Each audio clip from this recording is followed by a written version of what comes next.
ist das Ihre? Ja, aber das ist genau der Punkt, worüber ich mit Haben Ihnen... Sie damit die Übernahmepläne fotografiert? Graf Lahnstein, ich würde gern unter 4 Augen mit Ihnen über dieses Thema sprechen. Besondere Umstände erfordern besondere Maßnahmen. Robin hat, Felix hat. Ich hab keinen Bock mehr auf euer Rumgezicke. Ich zieh aus.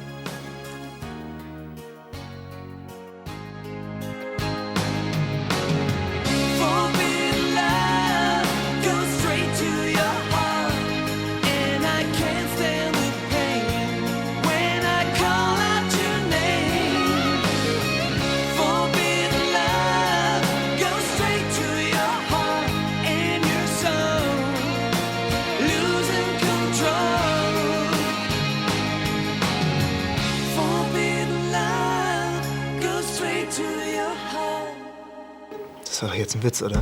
Steht auf meiner Stirn etwa Scherzkeks? Was kann ich denn dafür, wenn Robin so ein Arsch ist? Deshalb musst du dann nicht gleich ausziehen. Aber das Ganze steht mir bis hier. Euer ständiges Rumgezoffe geht mir sowas von auf die Nerven. Dann sag ich Robin halt, er soll ausziehen. Bitte?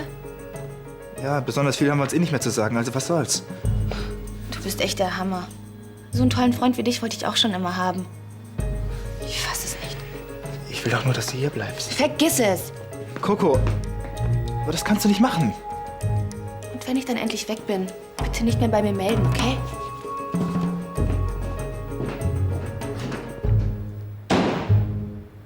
So, Frau Schneider, Ihr Wasser steht an Ihrem Platz. Was willst du denn mit der Waffe? Was sind für eine Waffe so ein Unsinn?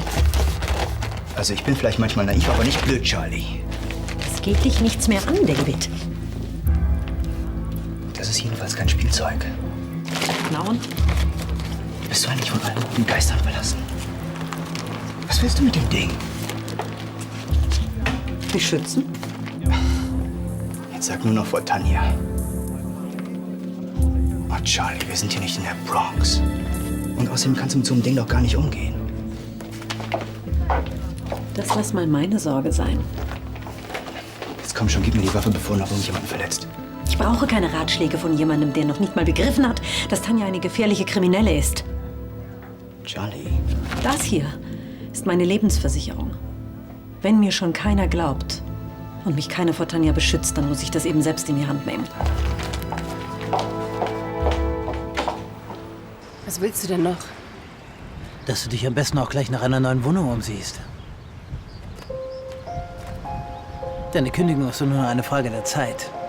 Ich bin lediglich freigestellt. Auf jeden Fall hast du bald kein Anrecht mehr auf das Penthouse in der Lahnstein Holding. Dir wird das Lachen schon noch vergehen. Entschuldigung, ich will euch nicht stören. Sie stören nicht. Hast du gleich mal einen Moment? Gleich. Hochmut kommt eindeutig nach dem Fall und du bist das beste Beispiel dafür. Pass auf, dass du nicht untergehst, und zwar schon sehr bald.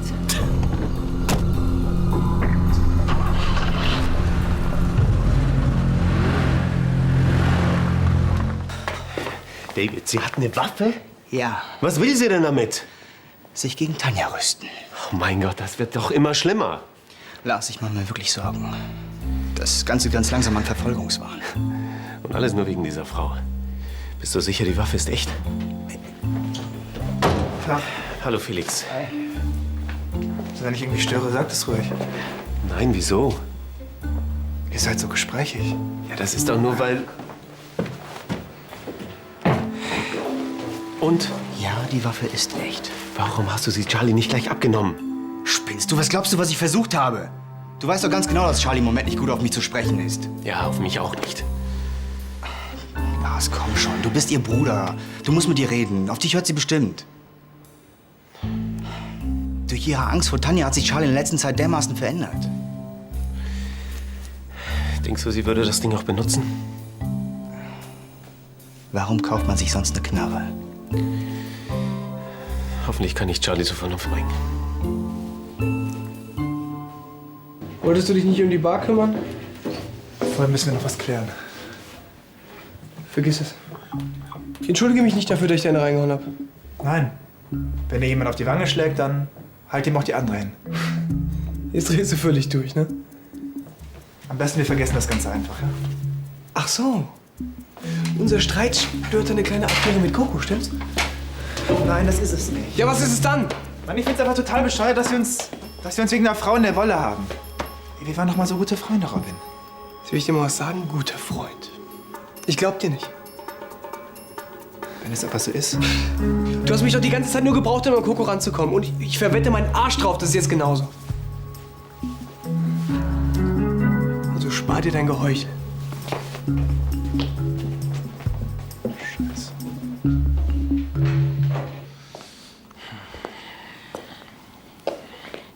Endlich hat dein Vater eingesehen, was Silvia für eine Intrigantin ist. Kannst du nicht mal fragen, ob ich ihre Nachfolge bei Eumitia antreten kann? Glaubst du wirklich, sie würde dir die Führung so ohne weiteres überlassen? Ja, was bleibt dir denn anderes übrig? Die hat doch nichts mehr zu melden. Hallo, ihr Turteltäubchen. Na, Schatz. Na? Oh, ist das die Wunschliste für eure Hochzeitsgeschenke? Ja. Sag mal, wo wir gerade bei Wünschen sind. Ich wollte in die Stadt und mir mein Brautjungfernkleid aussuchen. Das musst du nicht, mein Engel. Dein Kleid wird selbstverständlich maßgeschneidert. Hm? Ach so, ja, umso besser. Dann will ich auch gar nicht weiter stören. Tschüss. Tschüss. Tschüss. Du stellst dir das alles ein bisschen zu einfach vor. Wenn Silvia Johannes davon erzählt, dass wir nur zum Schein heiraten, Das wird sie doch nicht wagen. dann wirst du überhaupt keinen Post mehr in der Holding bekommen. Carla, Silvia kann nur drohen, sonst nichts. Wenn sie sich an dir rächen will, dann wird sie Vater erzählen, dass ich nur Frauen liebe und dass ich ihm all die Jahre was vorgespielt habe. Warum musstest du sie auch so provozieren? Gesetzt den Fall, sie würde es tun. Nach dem, was sie sich gestern in der Firma geleistet hat, glaubt ihr dein Vater doch kein Wort mehr. Trotzdem, das ist mir alles viel zu unsicher. Ich gehe noch mal zu ihr und rede mit ihr.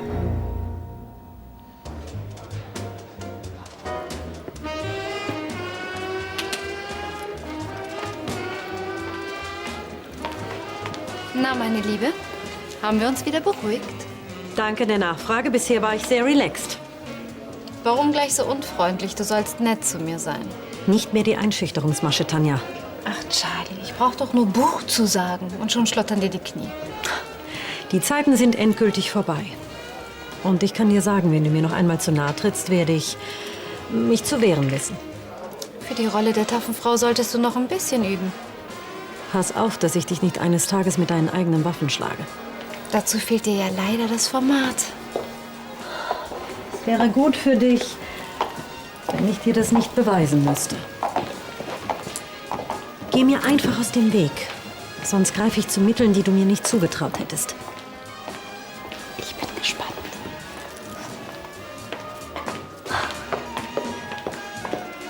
Charlie, ich glaube, wir sollten uns dringend unterhalten. Darf ich Ihnen auch etwas zu trinken anbieten? Nein, danke.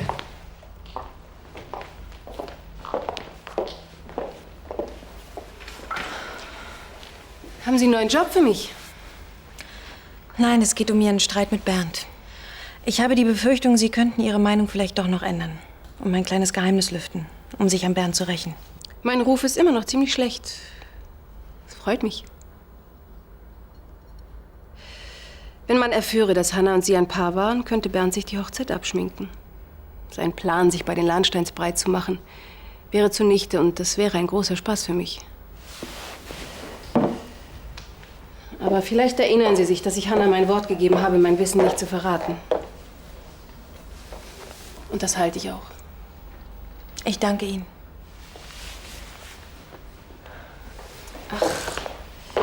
Vielleicht könnten Sie mir auch einen kleinen Gefallen tun. Der wäre? Ich bräuchte ein paar Informationen über Tanja von Anstetten. Wieso interessieren Sie sich für sie? Ach, man trifft sich während der Arbeit, hat kaum Zeit, mal ein paar Worte zu wechseln. Tja, so viel kann ich Ihnen gar nicht über sie sagen. Ich kenne sie nicht so gut. Letztens war sie doch auf der Weinprobe Ihres Vaters? Ja, da hat Ansgar sie wahrscheinlich mit hingenommen. Ich denke mal, weil sie für Mr. Rush arbeitet. Und sonst? Sonst? Sie liebt ostasiatische Kunst. Sie liebt ostasiatische Kunst. Ja. Sie interessiert sich sehr für eine Statue, die morgen aus Singapur eintreffen soll.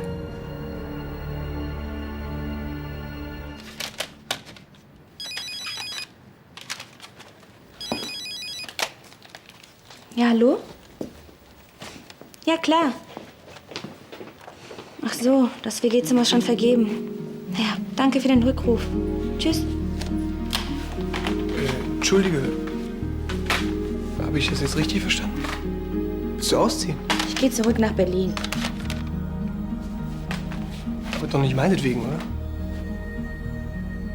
Coco, ich weiß, ich habe das dir schon 1000-mal gesagt, aber es tut mir wirklich unendlich leid, dass ich dich so verarscht habe. Wenn es dir wirklich leid täte, dann würdest du dir diesen Kleinkrieg mit Felix ersparen. Aber das packt dir ja nicht. Also ziehe ich aus.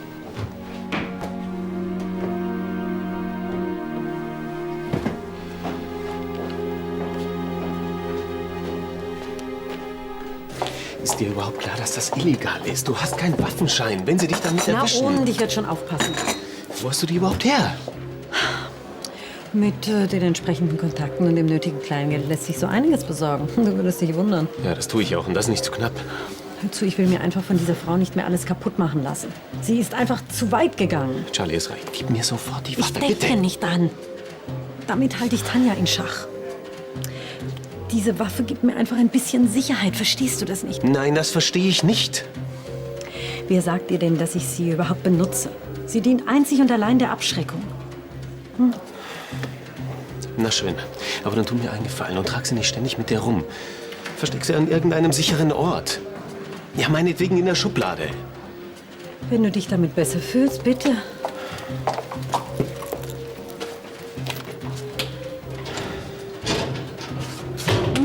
Danke. Ich muss jetzt auch wieder los. Aber eins kann ich dir sagen, wegen dieser Waffe ist das letzte Wort noch nicht gesprochen.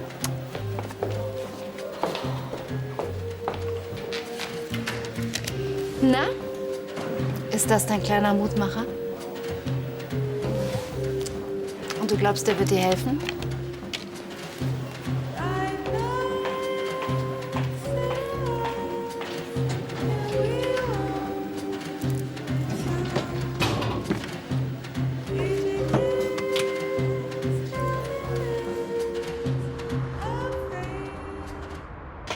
Ah, Frau Jones. Guten Tag. Guten Tag. Ich muss mich entschuldigen. Ich muss ins Kongresszentrum. Meine Frau wird mir berichten. Hallo, Silvia. Elisabeth, es ist soweit. Es gibt Neuigkeiten. Der Detektiv? Er hat herausgefunden, dass Rush seine Finger im Glücksspiel hat. Weiter. Gegen ihn wurde schon einmal wegen Schwarzgeldwäsche ermittelt. Allerdings hat man nie Anklage erhoben. Naja, bringen uns diese Informationen in irgendeiner Form weiter? Gut möglich. Tanja von Anstetten hat neuerdings ein auffälliges Interesse an Kunst und jetzt kommt's, aus Singapur. Und wenn wir 1 und 1 zusammenzählen... Sie meinen? Meine Theorie ist, dass Rush sein Schwarzgeld mit den Kunstlieferungen ins Land schmuggelt und Ansgar und Tanja waschen es über das Kongresszentrum. Also das wäre ja unglaublich. Noch nicht ganz schlüssig ist für mich, was Bernd mit der Sache zu tun hat, aber das werde ich schon noch rausfinden. Das klingt wirklich nach einer heißen Spur. Ja, aber zu Johannes von Lahnstein können Sie damit trotzdem nicht gehen. Der glaubt Ihnen doch kein Wort mehr, nachdem man Sie beim Spionieren erwischt hat. Ja, da haben Sie allerdings recht. Aber es ist der einzige Weg.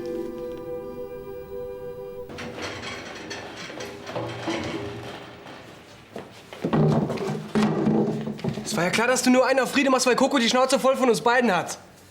Ja, aber ich ziehe mein Angebot zurück. Es wäre eine sauschlechte Idee, dich um Hilfe zu bitten. Du glaubst doch nicht ernsthaft, dass ich dir helfe, Coco am Ausziehen zu hindern? Doch, ganz kurz habe ich das sogar. Aber dann ist mir eingefallen, dass es ja super für dich sein muss, wenn sie weg ist. Du kannst sie nicht haben, also warum sollst du sie mir gönnen?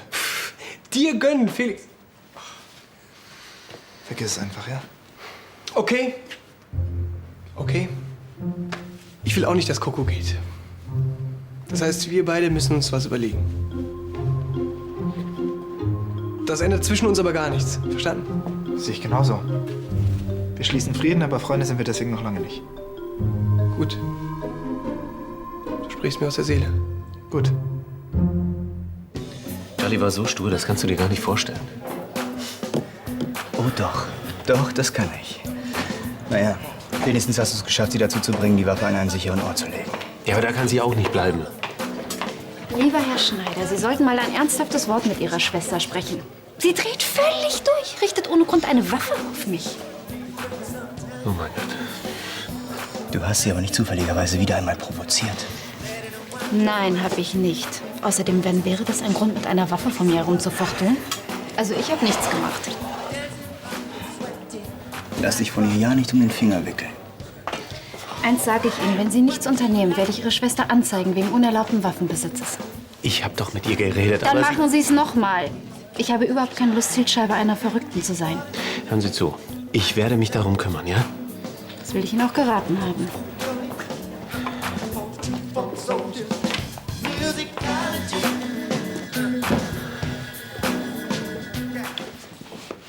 Coco,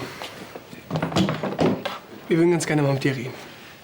Ja, weil wir haben uns gedacht, dass... Ja, du hast recht gehabt. Wir haben uns total bescheuert benommen und wir haben uns mal so richtig ausgequatscht von Depp zu Depp. ja. So. Ihr habt euch alles wieder zusammengerauft. Jetzt erwartet ihr, dass ich auf die Knie sinke und laut Halleluja rufe? Nein, also Halleluja muss jetzt nicht direkt sein. Das wäre vielleicht ein bisschen extrem, aber es wäre einfach schön, wenn du die ganze Sache vielleicht noch mal überdenken könntest. In Ordnung, ich bleibe. Aber nur zu meinen Bedingungen. Keine Konkurrenz mehr, kein Streit, keine Schlägereien, sondern Friede und Harmonie. Wir schwören. Ja, ich auch. Ich bin noch nicht fertig. Ich muss den jetzt aber nicht irgendwie küssen oder so. Ausnahmsweise mal nicht.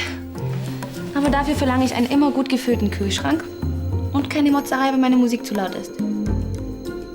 Also? Jo. Schönen Abend noch. So, Angelo, also noch einmal, das hier ist alles erledigt. Sie schließen auf jeden Fall ordentlich ab und vergessen Sie die Alarmanlage nicht. Ja, Frau Schneider ist ja auch heute mein erster Tag hier. Ich hole die Garderobe. Ja, so, entschuldige, aber jetzt bin ich soweit. Ich musste Angelo noch instruieren. Das macht doch nichts. Ich bin froh, dass wir endlich mal wieder zusammen ausgehen. Ja, das ist eine Weile her.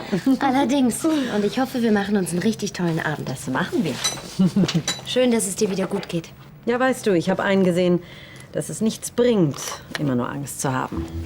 Tanja ist ja wirklich keine Gefahr für dich. Sie kann dir doch gar nichts anhaben.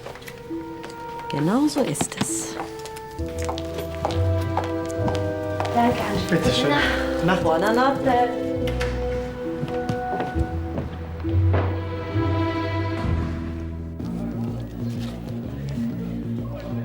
Deine anonymen Anrufe haben das Nervenkostüm unserer lieben Freundin ganz schön angegriffen. Genauso wie du es wolltest. Langsam wird sie mir aber zu selbstbewusst. Wenn wir sie wirklich in den Wahnsinn treiben wollen, dann müssen wir härtere Bandagen anlegen. Was hast du da gedacht? Du wirst dich an ihre kleinen Fersen heften. Dann? Überraschung.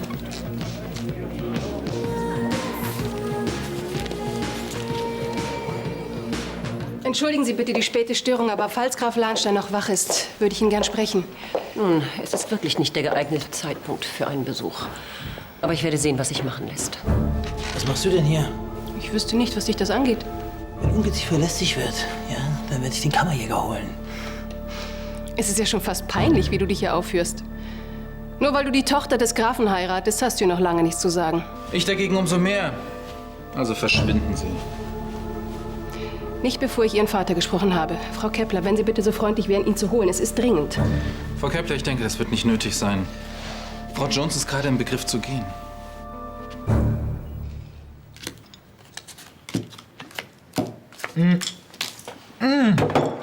Ey, Mann, du hast ja schon wieder gewonnen. Ich werde mal in die Kiste gehen. Ich bin eh nur am Verlieren. Gute Nacht zusammen. Gute Nacht. Schlaf gut. Und träum was Süßes. Man kann nur hoffen, dass sie nicht von dir träumt. Das wäre nämlich ein Albtraum. Vielleicht für dich, aber nicht für sie. Denkst du wirklich, dass du ihr was bedeutest, hä? Sie schläft eh am liebsten allein. Sagen wir mal so. Manchmal braucht selbst Coco eine Ruhepause. Du verstehst, was ich meine. In wie war Coco verliebt, hm? In dich oder in mich? Ja, aber das hast du gründlich in den Sand gesetzt. Vielleicht hatte sie mal Gefühle für dich. Aber das war einmal und wird nicht mehr. Das werden wir noch sehen.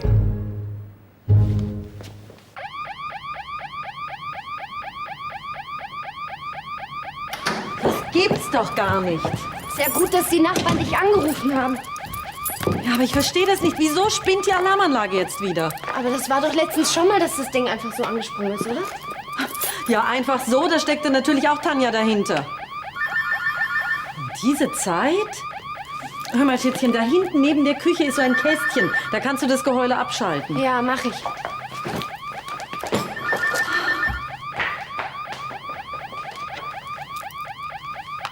Schneider?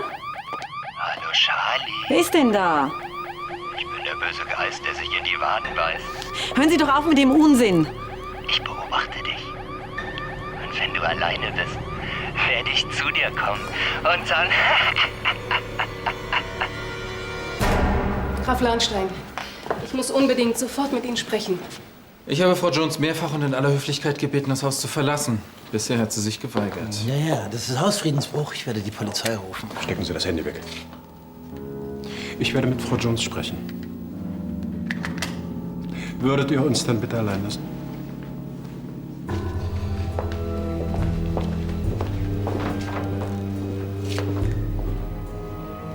Also, Frau Jones, ich höre.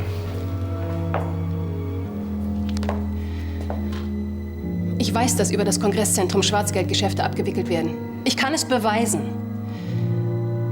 Ich weiß, wann die nächste Geldlieferung eintrifft. Wir können sie gemeinsam abfangen. Graf Lahnstein, ich habe Sie das letzte Mal nicht überzeugen können, aber ich bitte Sie, vertrauen Sie mir. Nur noch dieses eine Mal. Ich wüsste nicht, Frau Jones, warum ich das tun sollte.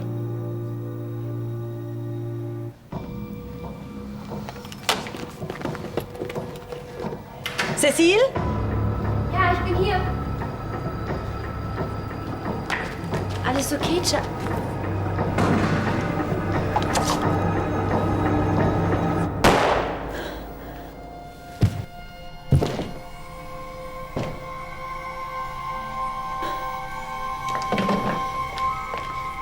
Lars. Nein. Nein, das gibt es doch gar nicht.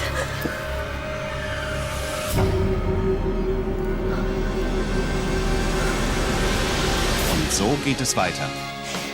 Ich hab da übrigens was für dich. Das musst du unbedingt mal ausprobieren. Damit wird dein Date mega geil. Jetzt pass mal auf. Frau Jones sitzt seit einer guten halben Stunde in ihrem Auto und observiert das Auktionshaus. Alle Achtung, die Frau ist hartnäckig. Woher hat sie bloß Informationen? Ja, keine Ahnung. Aber wir müssen was unternehmen, und zwar sofort.